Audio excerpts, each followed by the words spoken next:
शांताकारं भुजंगशयनं पद्मनाभं सुरेशं विश्वाधारं गगन सदृशं मेघवर्णं शुभांगं लक्ष्मीकांतं कमलनयनं योगिभिर्ध्यानगम्यं वंदे विष्णु भवभयहरं सर्वलोकैकनाथं। मंगलम भगवान विष्णु, मंगलम गरुड़ध्वज, मंगलम पुंडरीकाक्ष, मंगलाय तनोहरि। ओम नमो भगवते वासुदेवाय। आज का दिन आप सभी के लिए मंगलमय हो। पूर्णिमा के दिन सत्यनारायण भगवान की कथा अवश्य सुननी चाहिए, साथ ही दूसरों को भी सुनानी चाहिए। इससे सभी प्रकार के आने वाली संकटें दूर होती है। भगवान नारायण की कृपा हमेशा बनी रहती है और हर मनोकामना पूर्ण होती है। संसार में एकमात्र भगवान नारायण ही सत्य हैं, बाकी सब माया है। सत्य में ही सारा जगत समाया हुआ है। सत्य को नारायण के रूप में पूजना ही श्री सत्यनारायण भगवान की पूजा है। तो प्रेम से बोलिए श्री सत्यनारायण भगवान की जय। श्री सत्यनारायण व्रत कथा पहला अध्याय। प्राचीन समय की बात है। नैमिषारण्य तीर्थ में शौनक आदि 88,000 ऋषियों ने श्री सूत जी से पूछा, हे प्रभु, इस कलयुग में वेद विद्या रहित मनुष्यों को प्रभु भक्ति किस प्रकार मिलेगी तथा उनका उद्धार कैसे होगा। हे मुनिश्रेष्ठ, कोई ऐसा तप कहिए जिसमें थोड़े समय में पुण्य प्राप्त हो तथा मनवांछित फल भी मिले। वह कथा सुनने की हमारी प्रबल इच्छा है। सर्वशास्त्र ज्ञाता श्री सूत जी बोले, हे वैष्णव में पूज्य, आप सब ने प्राणियों के हित की बात पूछी है। अब मैं उस श्रेष्ठ व्रत को आप लोगों से कहूंगा जिस व्रत को नारद जी ने श्री लक्ष्मी नारायण भगवान से पूछा था और श्री लक्ष्मीपति ने मुनि श्रेष्ठ नारद जी से कहा था। यह कथा ध्यान से सुनिए। एक समय की बात है। योगी राज नारद जी दूसरों के हित की इच्छा से अनेक लोकों में घूमते हुए मृत्यु लोक में आ पहुंचे। वहां बहुत से योनियों में जन्मे हुए मनुष्यों को अपने कर्मों के द्वारा अनेक दुखों से पीड़ित देखकर किस यत्न को करने से निश्चय ही इनके दुखों का अंत हो सकेगा, ऐसा मन में सोचकर इंद्रलोक को गए। वहां श्वेत वर्ण और 4 भुजाओं वाले देवों के इस नारायण को देखकर स्तुति करने लगे। हे भगवान, आप अत्यंत शक्ति से संपन्न हैं। मन तथा वाणी भी आपको नहीं पा सकती। आपका आदि मध्य अंत नहीं है। आप निर्गुण स्वरूप सृष्टि के कारण भक्तों के दुखों को नष्ट करने वाले हो। आपको मेरा नमस्कार है। तब लक्ष्मी नारायण भगवान ने कहा, हे मुनिश्रेष्ठ, आपके मन में क्या है? आपका किस काम के लिए आगमन हुआ है? निसंकोच कहिए। तब नारद मुनि बोले, मृत्यु लोक में सब मनुष्य जो अनेक योनियों में पैदा हुए हैं, अपने अपने कर्मों के द्वारा अनेक दुखों से दुखी हो रहे हैं। हे नाथ, मुझ पर दया रखते हैं तो बताइए कि उन मनुष्यों के सब दुख थोड़े से प्रयत्न से कैसे दूर हो सकते हैं। श्री भगवान जी बोले, हे नारद, मनुष्यों की भलाई के लिए तुमने बहुत ही अच्छी बात पूछी है। जिस काम के करने से मनुष्य मोह से हट जाता है वह मैं कहता हूं, सुनो।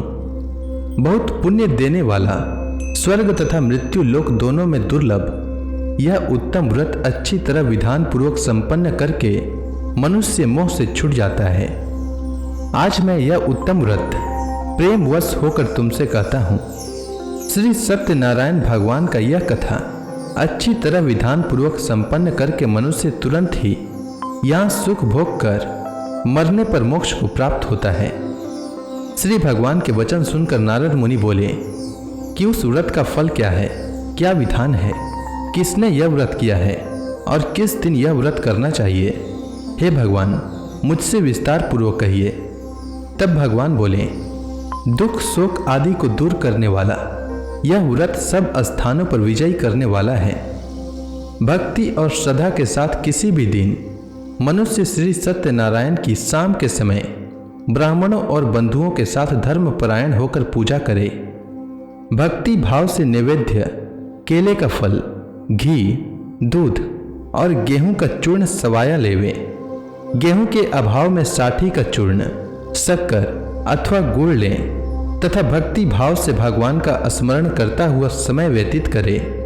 इस तरह इसे करने पर मनुष्यों की इच्छा निश्चय पूरी होती है। विशेषकर कली काल में मृत्यु लोक पर यही मोक्ष का सरल उपाय है। प्रथम अध्याय संपूर्ण।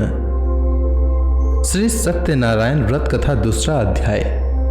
सूत जी बोले, हे ऋषियों, जिसने पहले समय में इस व्रत को किया है उसका इतिहास कहता हूं, ध्यान से सुनो। सुंदर काशीपुरी नगरी में एक अत्यंत निर्धन ब्राह्मण रहता था। वह भूख और प्यास से बेचैन हुआ पृथ्वी पर घूमता था। ब्राह्मणों से प्रेम करने वाले श्री भगवान ने ब्राह्मण को दुखी देखकर बुढ़े ब्राह्मण का रूप धारण कर उसके पास जाकर आदर के साथ पूछा, हे विप्र, तुम नित्य ही दुखी होकर पृथ्वी पर क्यों घूमते हो? हे श्रेष्ठ ब्राह्मण, यह सब मुझसे कहो, मैं सुनना चाहता हूं। ब्राह्मण बोला, मैं निर्धन ब्राह्मण हूं, भिक्षा के लिए पृथ्वी पर फिरता हूं। हे भगवान, यदि आप इससे छुटकारा का उपाय जानते हो तो कृपा कर कहो। वृद्ध ब्राह्मण बोला कि श्री सत्यनारायण भगवान मनवांछित फल देने वाले हैं, इसलिए हे ब्राह्मण, तुम उनका पूजन करो, जिसके करने से मनुष्य सब दुखों से मुक्त हो जाता है। ब्राह्मण को व्रत का सारा विधान बतलाकर बुढ़े ब्राह्मण का रूप धारण करने वाले श्री सत्यनारायण भगवान अंतर्ध्यान हो गए। जिस व्रत को वृद्ध ब्राह्मण ने बतलाया है मैं उसको करूंगा, ऐसा निश्चय कर उस ब्राह्मण को रात में नींद नहीं आई। वह सवेरे उठकर श्री सत्यनारायण भगवान के व्रत का निश्चय कर भिक्षा के लिए चल दिया। उस दिन उसको भिक्षा में बहुत धन मिला, जिससे बंधु बांधवों के साथ उसने श्री सत्यनारायण भगवान का व्रत किया। इसके करने से विप्र सब दुखों से छुटकर अनेक प्रकार के संपत्तियों से युक्त हुआ। उस समय से वह विप्र हर माह व्रत करने लगा। इस तरह सत्यनारायण भगवान के व्रत को जो करेगा वह सब पापों से छूट जाता है। क्या कहूं? ऋषि बोले, हे मुनीश्वर, संसार में इस विप्र से सुनकर किस किस ने इस व्रत को किया हम सब सुनना चाहते हैं। इसके लिए हमारे मन में श्रद्धा है। सूत जी बोले, हे मुनियों, जिस जिसने इस व्रत को किया वह सब सुनो। एक समय एक वृद्ध ब्राह्मण धन और ऐश्वर्य के अनुसार बंधु बांधवों के साथ व्रत करने को तैयार हुआ। उसी समय एक लकड़ी बेचने वाला बुढ़ा आदमी आया और बाहर लकड़ियों को रखकर विप्र के मकान में गया। प्यास से दुखी होकर लकड़हारा उनको व्रत करते देखकर विप्र को नमस्कार कर कहने लगा कि आप यह किसका पूजन कर रहे हैं और इस व्रत को करने से क्या फल मिलता है, कृपा करके मुझसे कहिए। ब्राह्मण ने कहा, सब मनोकामनाओं को पूर्ण करने वाले यह श्री सत्यनारायण भगवान का व्रत है। इनकी ही कृपा से मेरे यहाँ धन धान्य आदि की वृद्धि हुई है। विप्र से इस बारे में जानकर लकड़हारा बहुत प्रसन्न हुआ। भगवान का चना अमृत ले और भोजन करने के बाद अपने घर को गया। लकड़हारे ने अपने मन में इस प्रकार का संकल्प किया कि आज ग्राम से लकड़ी बेचने से जो धन मिलेगा उसी से श्री सत्यनारायण भगवान का उत्तम व्रत करूंगा। यह मन में विचार कर वह बुढ़ा आदमी लकड़ियां अपने सिर पर रखकर जिस नगर में धनवान लोग रहते थे वह ऐसे सुंदर नगर में गया। उस रोज वहां पर उसे उन लकड़ियों का दाम पहले दिनों से चौगुना मिला और प्रसन्न होकर पके केले की फली, शक्कर, घी, दुग्ध, दही और गेहूं का चूर्ण इत्यादि श्री सत्यनारायण भगवान के व्रत की कुल सामग्रियों को लेकर अपने घर गया। फिर उसने अपने भाइयों को बुलाकर विधि के साथ भगवान जी का पूजन और व्रत किया। उस व्रत के प्रभाव से वह बुढ़ा लकड़हारा धन पुत्र आदि से युक्त हुआ और संसार के समस्त सुख भोग कर बैकुंठ को चला गया। दूसरा अध्याय संपूर्ण। श्री सत्यनारायण व्रत कथा तीसरा अध्याय। श्री सूत जी बोले, हे ऋषि मुनियों, अब मैं आपको आगे की कथा सुनाता हूँ। प्राचीन समय में कनकपुर में उल्का मुख नामक एक बुद्धिमान तथा सत्यवादी राजा राज्य करता था। वह प्रतिदिन मंदिर में जाकर श्री सत्यनारायण भगवान की पूजा करता था और निर्धनों को खूब अन्न, वस्त्र और धन दान करता था। उसकी पत्नी सुभद्रा बहुत सुशील थी। वे दोनों हर महीने श्री सत्यनारायण भगवान का व्रत करते थे। श्री सत्यनारायण की अनुकंपा से उनके महल में धन संपत्ति के भंडार भरे थे। उनकी सारी प्रजा बहुत आनंद से जीवन यापन कर रही थी। एक बार राजा और रानी बहुत से लोगों के साथ जब भद्रशिला नदी के किनारे श्री सत्यनारायण भगवान की पूजा कर रहे थे तो नदी के किनारे एक बड़ी नौका आकर ठहरी। उस नाव में एक धनी व्यापारी यात्रा कर रहा था। वह बहुत सा धन कमाकर अपने नगर को लौट रहा था। उसका सारा धन उस नाव में रखा हुआ था। नाव से उतरकर व्यापारी राजा के पास पहुंचा। राजा को पूजा करते देख उसने कहा, हे राजन, आप इन सब लोगों के साथ मिलकर किसकी पूजा कर रहे हैं? इस पूजा के करने से मनुष्य को क्या लाभ होता है? राजा ने व्यापारी से कहा, हम हर पूर्णिमा को सत्यनारायण भगवान का व्रत करते हैं और फिर पूजा अर्चना के बाद भगवान का प्रसाद लोगों को बांटकर स्वयं भी प्रसाद ग्रहण करते हैं। सत्यनारायण भगवान की पूजा से निसंतान को संतान प्राप्त होता है और दुखियों के दुख दूर होते हैं। राजा की बात सुनकर व्यापारी ने कहा, हे राजन, मैं श्री सत्यनारायण भगवान का व्रत करना चाहता हूँ। कृपया मुझे इस व्रत को करने की विधि बताएं। राजा ने व्यापारी को सत्यनारायण व्रत की पूरी विधि बताई। राजा ने व्रत कथा सुनने के बाद व्यापारी को भी प्रसाद दिया। श्री सत्यनारायण भगवान का स्मरण करते हुए व्यापारी ने प्रसाद ग्रहण किया और वापस लौटकर अपनी पत्नी लीलावती से कहा, हमारी कोई संतान नहीं है। कनकपुर के राजा उल्का मुख ने मुझे बताया है कि श्री सत्यनारायण भगवान का व्रत करने और उनकी कथा सुनने से सभी मनोकामनाएं पूर्ण होती है। यदि सत्यनारायण भगवान की अनुकंपा से हमारे कोई संतान हुई तो मैं श्री सत्यनारायण भगवान का व्रत अवश्य करूंगा। व्यापारी के ऐसा निश्चय करने के कुछ समय बाद लीलावती गर्भवती हो गई। 10वें महीने में उसने एक सुंदर कन्या को जन्म दिया। व्यापारी ने पुत्री जन्म पर बहुत खुशियां मनाई, लेकिन सत्यनारायण भगवान का व्रत नहीं किया। जब उसकी पत्नी लीलावती ने अपने पति से श्री सत्यनारायण भगवान का व्रत करने के लिए कहा तो वह बोला, अभी क्या जल्दी है, मैं इधर व्यापार में बहुत व्यस्त हूँ, मुझे अभी फुर्सत नहीं है। जब अपनी बेटी बड़ी हो जाएगी और इसका विवाह करूंगा तो मैं अवश्य श्री सत्यनारायण भगवान का व्रत करूंगा। अपने पति के वचन सुनकर लीलावती चुप रह गई। व्यापारी की कन्या कलावती शुक्ल पक्ष की चंद्रमा की तरह तेजी से बड़ी होने लगी। पलक झपकते ही 16 वर्ष बीत गए। एक दिन व्यापार में बहुत सा धन कमाकर घर लौटे व्यापारी ने अपनी बेटी को सहेलियों के साथ उपवन में देखा तो उसे उसके विवाह की चिंता होने लगी। व्यापारी ने कलावती के लिए सुयोग्य वर ढूंढने के लिए अपने सेवकों को दूर दूर के नगरों में भेजा। व्यापारी के सेवक कंचनपुर नगर में पहुंचे। उस नगर में उन्होंने एक वणिक पुत्र को देखा।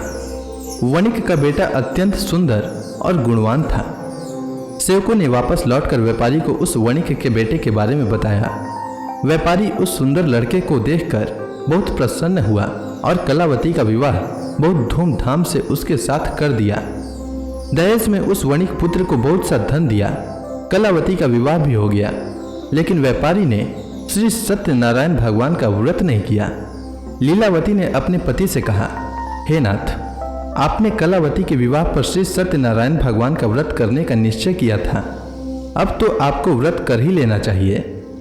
पत्नी की बात सुनकर व्यापारी ने कहा, अभी तो मैं अपने दामाद के साथ व्यापार पर जा रहा हूँ। व्यापार से लौटने पर श्री सत्यनारायण भगवान का व्रत पूजा अवश्य करूंगा। यह कहकर व्यापारी ने कई नावों में सामान भरा और अपने दामाद तथा सेवकों के साथ व्यापार के लिए निकल पड़ा।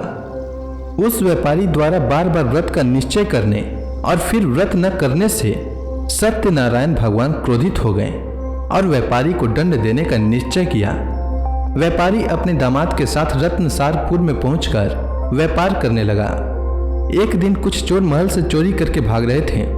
सैनिक उनका पीछा कर रहे थे। भागते हुए चोरों ने सैनिकों से बचने के लिए चोरी का धन अवसर पाकर व्यापारी की नाव में छुपा दिया। खाली हाथ चोर आराम से भाग गए।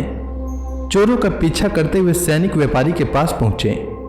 उन्होंने व्यापारी की नाव की तलाशी ली तो उन्हें राजा का चोरी किया गया धन मिल गया। तब सैनिक व्यापारी और उसके दामाद को बंदी बनाकर राजा के पास ले गए। राजा ने उन दोनों को बंदी गृह में डाल दिया और उनका सारा धन ले लिया। श्री सत्यनारायण भगवान के प्रकोप से उधर लीलावती पर भी मुसीबतों का पहाड़ टूट पड़ा। उसके घर में चोरी हो गई और चोर सारा धन चुरा कर ले गए। घर में खाने के लिए अन्न भी नहीं बचा था। भूख प्यास से व्याकुल होकर व्यापारी की बेटी कलावती एक ब्राह्मण के घर गई। उस ब्राह्मण के घर में श्री सत्यनारायण भगवान की व्रत कथा हो रही थी। उसने भी वहां बैठकर व्रत कथा का श्रवण किया और प्रसाद लिया। घर लौटकर कलावती ने अपनी मां लीलावती को सारी बात बताई। कलावती से श्री सत्यनारायण भगवान की व्रत कथा की बात सुनकर लीलावती ने भी व्रत करने का निश्चय किया। अगले दिन लीलावती ने अपने परिवार और आसपास के लोगों के साथ श्री सत्यनारायण भगवान की पूजा की। पूजा के बाद सबको प्रसाद बांटकर स्वयं भी प्रसाद ग्रहण किया। लीलावती ने अपने पति और दामाद के घर लौट आने की मनोकामना से श्री सत्यनारायण भगवान का व्रत किया था। लीलावती के विधि पूर्वक व्रत करने और प्रसाद ग्रहण करने से श्री सत्यनारायण भगवान ने प्रसन्न होकर उसकी मनोकामना पूरी की। उन्होंने राजा चंद्रकेतु को स्वप्न में दर्शन देकर कहा, हे राजन, व्यापारी और उसका दामाद बिल्कुल निर्दोष है। सुबह उठते ही दोनों को मुक्त कर दो। उन दोनों का सारा धन भी वापस लौटा दो। यदि तुमने ऐसा नहीं किया तो मैं तुम्हारा सारा वैभव नष्ट कर दूंगा। इतना कहकर श्री सत्यनारायण भगवान अंतर ध्यान हो गए। प्रातः होते ही राजा चंद्रकेतु ने अपने मंत्रियों और राज ज्योतिषियों को रात के स्वप्न की बात बताई तो सबने व्यापारी और उसके दामाद को छोड़ देने के लिए कहा। राजा चंद्रकेतु ने तुरंत उस व्यापारी और उसके दामाद को छोड़ दिया। उनका सारा धन भी वापस कर दिया। इस प्रकार श्री सत्यनारायण भगवान की अनुकंपा से व्यापारी और उसका दामाद दोनों खुशी खुशी अपने नगर की ओर चल दिए। तृतीय अध्याय समाप्त। श्री सत्यनारायण व्रत कथा चतुर्थ अध्याय। श्री सूत जी बोले, उस व्यापारी ने अपने दामाद के साथ शुभ मुहूर्त में नाव द्वारा रत्नसारपुर से प्रस्थान किया। लंबी यात्रा करने के बाद व्यापारी ने एक नगर के किनारे नाव को रोककर भोजन किया और फिर दोनों विश्राम करने लगे। तभी श्री सत्यनारायण भगवान साधु के रूप में व्यापारी के पास पहुंचे और पूछा, हे वणिक, तेरी नाव में क्या सामान लदा हुआ है? व्यापारी ने मन ही मन सोचा, दंडी साधु अवश्य ही कुछ मांगने की इच्छा से सामान के बारे में पूछ रहा है। यह सोचकर व्यापारी ने झूठ बोला, हे दंडी स्वामी, मेरी नाव में तो बेल और पत्ते भरे हुए हैं। व्यापारी के झूठे वचन सुनकर सत्यनारायण भगवान ने क्रोधित होते हुए कहा, हे वैश्य, जो तुमने कहा है वही सत्य होगा। इतना कहकर सत्यनारायण भगवान कुछ दूर जाकर अंतर ध्यान हो गए। उधर व्यापारी दंडी साधु को वहां से खाली हाथ लौटाकर बहुत प्रसन्न हुआ। लेकिन जब व्यापारी ने अपनी नाव में बेल और पत्ते भरे हुए देखे तो वह जोर जोर से विलाप करने लगा और मन ही मन अपने झूठ बोलने पर प्रायश्चित करने लगा। रोते रोते व्यापारी मूर्छित हो गया। कुछ देर बाद जब उसकी मूर्छा नष्ट हुई तो वह फिर विलाप करने लगा। तब उसके दामाद ने कहा, आप इतना दुखी मत होइए, यह सब उस दंडी साधु के शाप के कारण हुआ है। अतः वह दंडी महाराज हमें इस विपत्ति से छुटकारा दिला सकते हैं। दामाद के वचन सुनकर व्यापारी दंडी साधु की तलाश में चल दिया। कुछ देर ढूंढने पर उसे एक वृक्ष के नीचे दंडी साधु के रूप में सत्यनारायण भगवान मिल गए। व्यापारी ने दंडी साधु के चरणों पर गिरकर झूठ बोलने की क्षमा मांगी। दंडी स्वरूप सत्यनारायण भगवान बोले, हे वणिक पुत्र, तेरे बार बार झूठ बोलने के कारण ही मैंने तुझे इतना दंड दिया है।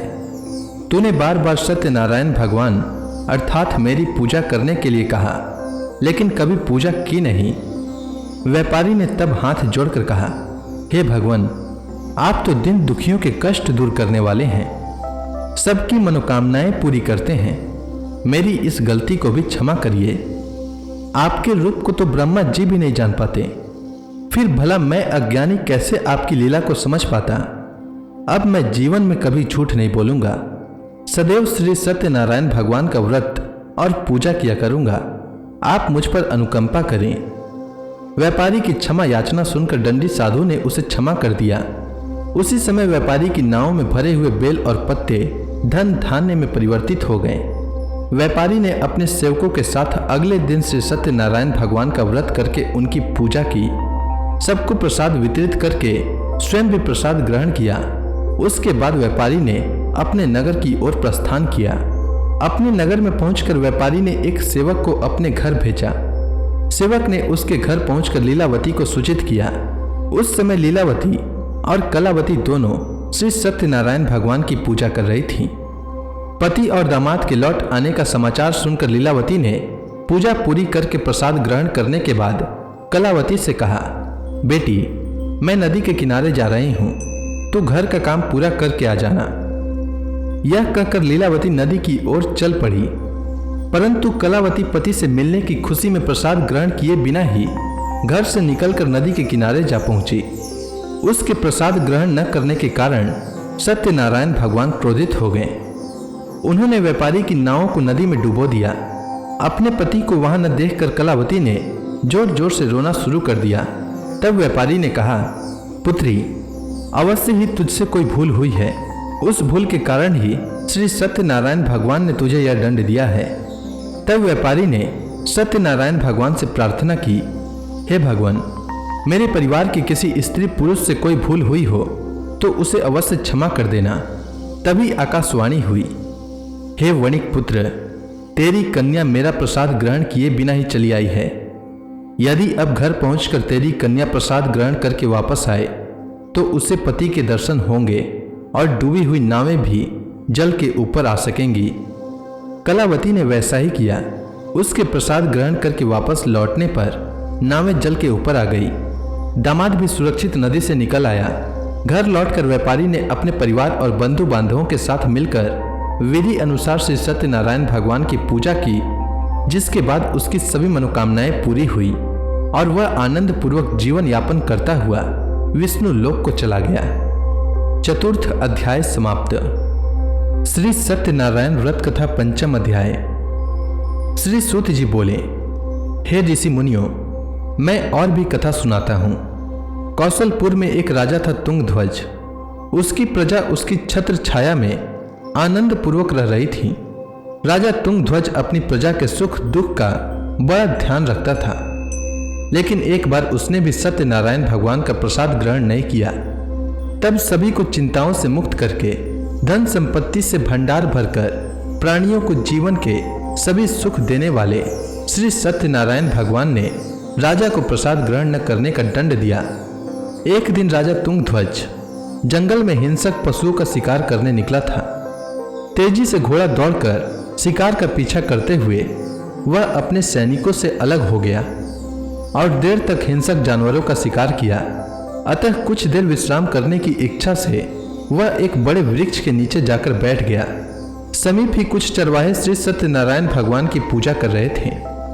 राजा ने उनके पास से गुजरते हुए सत्यनारायण भगवान को नमस्कार नहीं किया।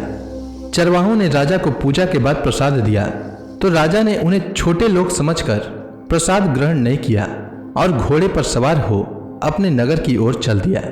राजा जब नगर में पहुंचा तो देखा कि उसका सारा वैभव तथा धन संपत्ति आदि सब कुछ नष्ट हो गया है। श्री सत्यनारायण भगवान के प्रकोप से राजा निर्धन हो गया।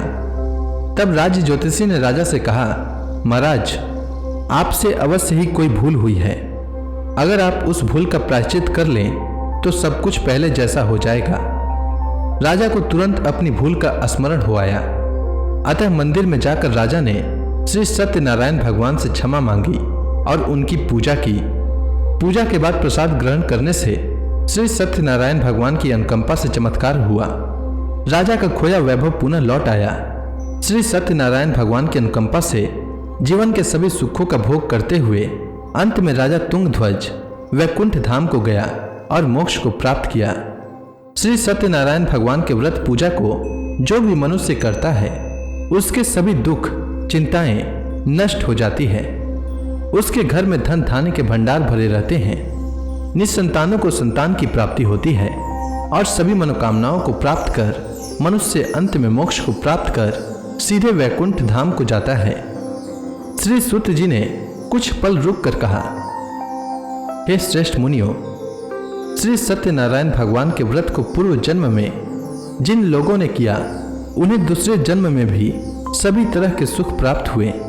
वृद्ध सतानंद ब्राह्मण ने पूर्व जन्म में सत्यनारायण का विधिवत व्रत किया तो दूसरे जन्म में सुदामा के रूप में भगवान की पूजा करते हुए अंत में मोक्ष को प्राप्त कर वैकुंठ धाम को चला गया। उल्का मुख राजा अगले जन्म में राजा दशरथ के रूप में मोक्ष को प्राप्त करके वैकुंठ को गए। व्यापारी ने मोर ध्वज के रूप में जन्म लिया और अपने पुत्र को आरे से चिरकर भगवान की अनुकंपा से वैकुंठ को प्राप्त किया। राजा तुंग ध्वज अगले जन्म में मनु के रूप में जन्म लेकर भगवान का पूजा पाठ करते हुए लोकप्रिय होकर सत्कर्म करते हुए मोक्ष को प्राप्त कर वैकुंठ धाम को चले गए। हे ऋषि मुनियों, श्री सत्यनारायण भगवान का व्रत और पूजा मनुष्य को सभी चिंताओं से मुक्त करके धन संपत्ति के भंडार भरकर अंत में जन्म जन्मांतर के चक्रव्यूह से मुक्ति दिलाकर मोक्ष प्रदान करता है। तो इसी के साथ श्री सत्यनारायण भगवान की व्रत कथा पूर्ण होती है। तो प्रेम से बोलिए श्री सत्यनारायण भगवान की जय। अब आप सभी भक्तगण हाथ जोड़कर श्री सत्यनारायण भगवान का ध्यान करें। आरती होने वाली है। जय लक्ष्मी रमणा स्वामी, जय लक्ष्मी रमणा, सत्यनारायण स्वामी, सत्यनारायण स्वामी, जनपातक हरणा, जय लक्ष्मी रमणा। रत्न जड़ित सिंहासन अद्भुत छवि राजय, नारद करत निराजन घंटा ध्वनि बाजय, जय लक्ष्मी रमणा।